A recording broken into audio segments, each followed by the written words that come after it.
হাতির তাণ্ডব থেকে ফসল রক্ষায় রাত জেগে গ্রামবাসীর এই পাহারা। শেরপুরের সীমান্তবর্তী উপজেলা শ্রীবর্দী। চাষাবাদেই চলে স্থানীয়দের সংসার। তবে মাঝে মধ্যেই হানা দিচ্ছে বন্য হাতির দল, নষ্ট করছে ফসল। তাই নির্ঘুম রাত কাটছে বেশ কিছু গ্রামবাসীর।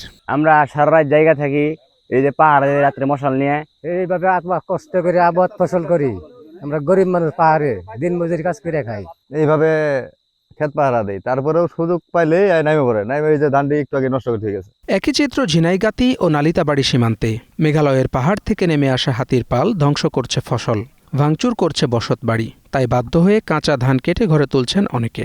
যেটুক আবাদ করি এইটুকু হাতি খাই ফেলাতে, রাতেও ঘুমাইতে পারে না। খুব কষ্টে আছে আমাদের এই এলাকার আদিবাসী। বর্গা বার্গি করে জমিন আবাদ করিয়া খাই, তার মধ্যে আরো হাতি আইসা ক্ষেত খুট গুলা নষ্ট করে ফেলায়। সারা বছর কষ্ট মজুরি ইনফিন করে লাগাই, মনে করেন একবারেই হাতি আসে সব খেয়ে ফেলে। এইভাবে সারাটা বছরই চলছে।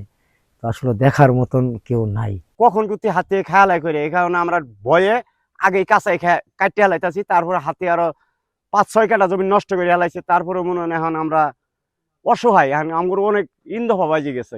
একটা ভাঙ্গা ঘর আছিল, এই ঘরটা হাতে চুরমার করে ভাঙিয়ে নিয়ে গেছে। শেরপুর জেলার পাহাড়ি অঞ্চলের মানুষের হাতির তাণ্ডবে যে ক্ষয়ক্ষতি পরিমাণ, এটা হিসাব অকল্পনীয়। আমাদের এই হাতির তাণ্ডবে ফসল সহ সমস্ত কিছু ধ্বংস করে ফেলছে। এটা সরকারিভাবে একটা উদ্যোগ না নিলে মানুষ এখানে টিকে থাকা খুবই কষ্টকর হয়ে দাঁড়াইছে। সমস্যার সমাধানে সীমান্তে কাঁটাযুক্ত গাছ রোপণের পরামর্শ দিলেন এই কৃষি কর্মকর্তা। বন বিভাগ থেকেও সীমান্তবর্তী যে এরিয়াগুলোতে সেখানে বিভিন্ন বনজ গাছ রোপণ করে বন্য হাতির আবাসস্থল রক্ষায় তারা সচেষ্ট আছে। আমরা কৃষি বিভাগ তাদেরকে এই বিষয়ে প্রয়োজনীয় পরামর্শ প্রদান করতেছি। বিশেষজ্ঞরা বলছেন, বনাঞ্চল উজাড় করায় আবাসস্থল হারাচ্ছে হাতি, সাথে খাদ্য সংকট। এ কারণেই দল বেঁধে চলে আসছে লোকালয়ে। জনসংখ্যার চাপ বা অন্যান্য কারণে মানুষের বনের বিচরণ বেড়ে গেছে।